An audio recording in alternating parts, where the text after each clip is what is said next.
Bismillahirrahmanirrahim. Assalamu alaikum. My name is Zishan Ahmed Shahid. I am from Automation and Policy Control Department. Today we are going to discuss how to create a quiz on Learning Management System, that is LMS. Most of the time when we talk about a quiz, we immediately think of multiple choice questions.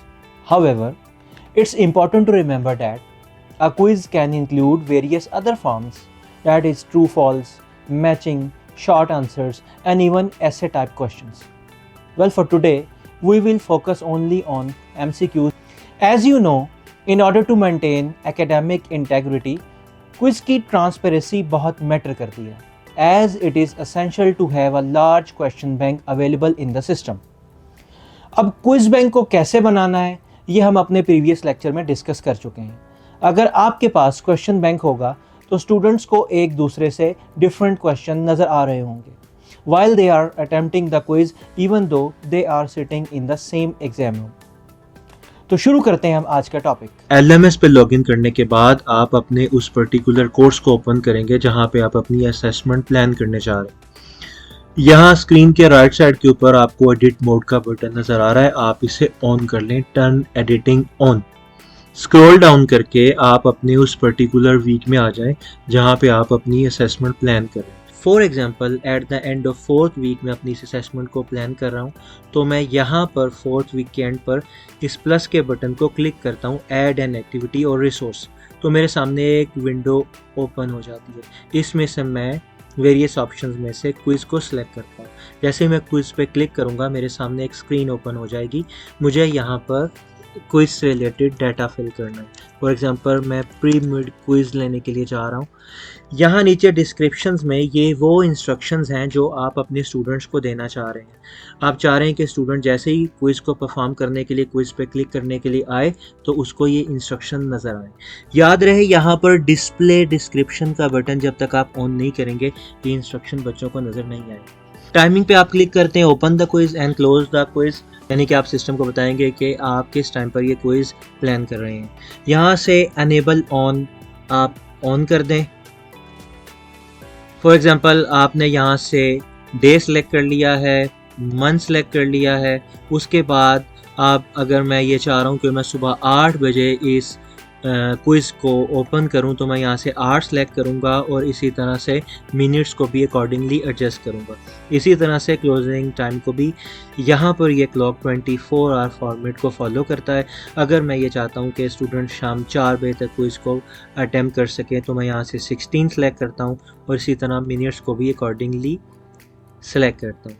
इसके बाद quiz की time limit, for example मैं quiz की timing 30 रखना चाह रहा हूँ तो यहाँ से 30 मिनट को सिलेक्ट करता हूँ. When time expire, आप ये देख सकते हैं डिफ़ॉल्ट सेटिंग में open attempt are submitted automatically कि जैसे ही टाइम ख़त्म हो स्टूडेंट्स अगर उसको सबमिट नहीं भी कर पाया तो क्विज़ उसका सबमिट हो जाए. ग्रेड्स में जाके आप अपने सिस्टम को ये बता रहे हैं कि जब सिस्टम ऑटोमेटिकली क्विज़ को मार्क करेगा तो कितने मार्क्स वाला पास होगा. अटैम्प्ट अलाउड यूजुअली तौर के ऊपर एक ही रखी जाती है. लेआउट पर क्लिक करते हैं, ये आपका वो पैटर्न है, बिहेवियर है. यूजुअली तौर के ऊपर एक पेज के ऊपर एक ही क्वेश्चन सेट किया जाता है, लेकिन आप यहाँ से इसकी सेटिंग को चेंज कर सकते हैं. क्वेश्चन बिहेवियर में by default shuffle yes, shuffle within a question yes ही रहने दें इसे. यहाँ नीचे आपके पास 2 ऑप्शन नज़र आ रही हैं, save exam browser, extra restriction on attempts. आप अपने क्विज़ की इंटेग्रिटी को मेंटेन करने के लिए ये 2 रिस्ट्रिक्शन लगा सकते हैं. सेव एग्ज़ाम ब्राउज़र से मुराद ये है कि while attempting the quiz student कोई और विंडो ओपन नहीं कर सकता. एक्स्ट्रा रिस्ट्रिक्शन ऑन अटैम्प्ट्स के ऊपर आप जाकर पासवर्ड के साथ भी रिस्ट्रिक्ट कर सकते हैं क्विज़ को और वेब कैम भी कंपलसरी कर सकते हैं. इसके लिए हम एक नेक्स्ट वीडियो में मज़ीद डिटेल में बात करेंगे. तो स्क्रॉल डाउन करके सेव एंड डिस्प्ले के ऊपर क्लिक करते हैं तो आपको आपका क्विज़ दिखा देता है. याद रहिए वही डिस्क्रिप्शंस हैं जो कि आपने क्विज़ बनाते हुए दी थी और ये बच्चों को एज इट इज़ ही अवेलेबल रहे. आपने क्विज़ बना लिया लेकिन आपने उसमें कोई क्वेश्चन ऐड नहीं किया. आप ऐड अ क्वेश्चन के ऊपर क्लिक करते हैं. यहाँ पर आप सिस्टम को बताते हैं कि आप कितने MCQs लेना चाह रहे हैं. फॉर एग्जांपल 20 MCQs आप सेट कर रहे हैं. ऐड एन ऑप्शन के ऊपर आप आ जाए. यहाँ पे आपको 3 ऑप्शन नज़र आ रहे हैं. न्यू क्वेश्चन से मुराद आप 1 बाय 1 क्वेश्चन ऐड करके. फ्रॉम क्वेश्चन बैंक से मुराद ये है कि वो आपको क्वेश्चन बैंक के क्वेश्चन ओपन कर देगा और आप उसमें से रैंडमली क्वेश्चन को चूज़ करेंगे. और इसके अलावा आपके पास ये 3rd ऑप्शन है, अ रैंडम क्वेश्चन. ये ज़्यादा बेहतर आप इसके ऊपर क्लिक करें। यहाँ पर आप आकर कैटेगरी में अपनी कैटेगरी को चूज़ करते हैं। हमने अपने पिछले क्विज़ के सेशन में भी ये सीखा था कि आप लोगों ने कैटेगरीज़ को किस तरह से बनाना है। फॉर एग्ज़ाम्पल अब आप ये चाहते हैं कि आप प्री मिड क्विज़ ले रहे हैं और पहले 5 चैप्टर आपने बच्चों के साथ डिस्कस कर लिए हुए हैं और आप अपने क्वेश्चन उन 5 चैप्टर में से रैंडमली चूज़ करवाना चाह रहे हैं, तो पहले आप कैटेगरी 1 को सिलेक्ट करें। यहाँ पे आप सिस्टम को बताएं कि आप उस कैटेगरी में से कितने क्वेश्चन ऐड करना चाह रहे हैं।